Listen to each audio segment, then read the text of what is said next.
இயேசுவே உம்மை ஆராதிக்கின்றோம், எம் வாழ்வை உமக்கு அளிக்கின்றோம், உம்மை அன்பு செய்கின்றோம்.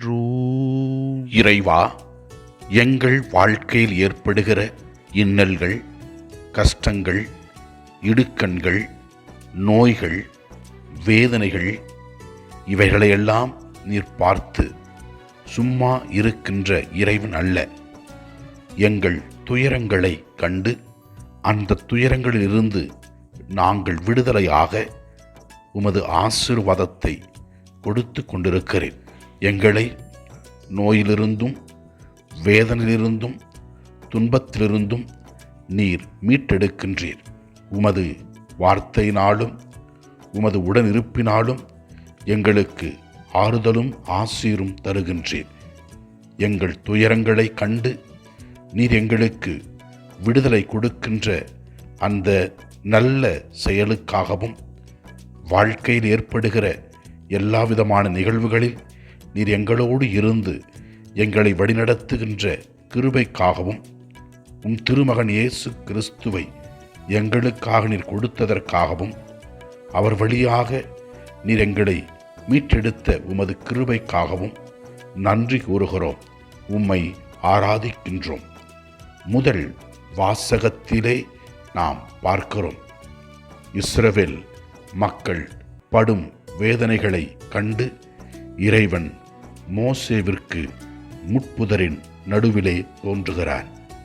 இவ்வாறு நாம் வாசிக்கின்றோம், ஆண்டவரின் தூதர் ஒருவர் முட்புதரின் நடுவிலே தீப்பிழம்பில் அவருக்கு தோன்றினார் என்று.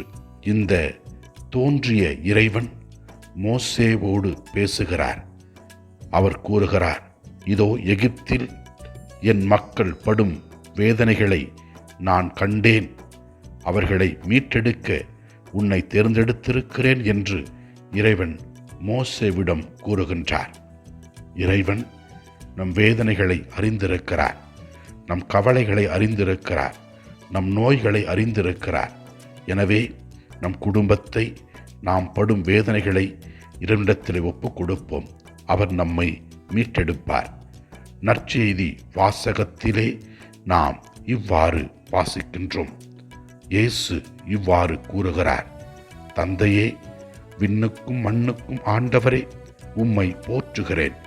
ஏனெனில் ஞானிகளுக்கும் அறிஞர்களுக்கும் இவற்றை மறைத்து குழந்தைகளுக்கு வெளிப்படுத்தினீர். ஆம் தந்தையே, இதுவே உமது திருவுளம் என்று கூறுகிறார். குழந்தைகள் இறைவனின் வெளிப்பாட்டை கொடுக்கிற கருவிகளாக இருப்பதை நாம் பார்க்கிறோம்.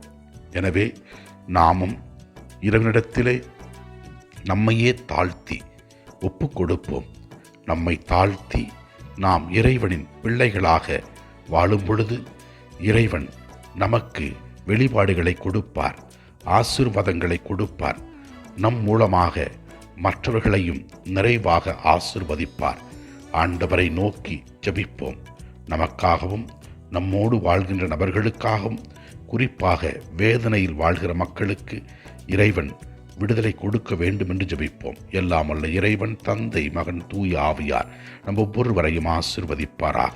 இயேசுவுக்கு புகழ். மரியே வாழ்க. ஆமென்.